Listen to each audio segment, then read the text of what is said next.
Now we're just going to tip the mirror, and you want to use a pick or a screwdriver from the back side. It's a good idea to tape up the mirror so you don't break the mirror any worse than it already is. You can use some masking tape.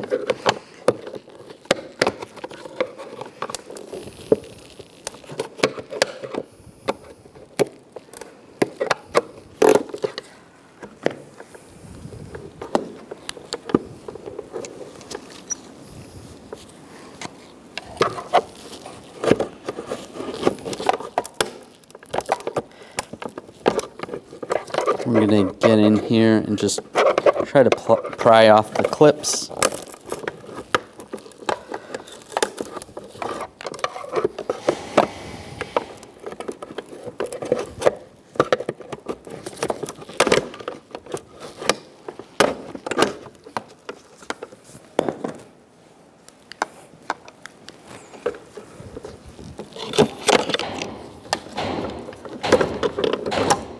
You pry this off. You can see behind here, these are the clips that you were just trying to pry behind. Just get in there and then just pop this off. The whole mirror comes right off. We'll take the new mirror. Make sure this pad is as flat as possible.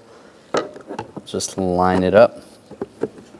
And then in the center of the mirror, you want to push. You can use just your hand like a fist and just try to lock it in place just like that.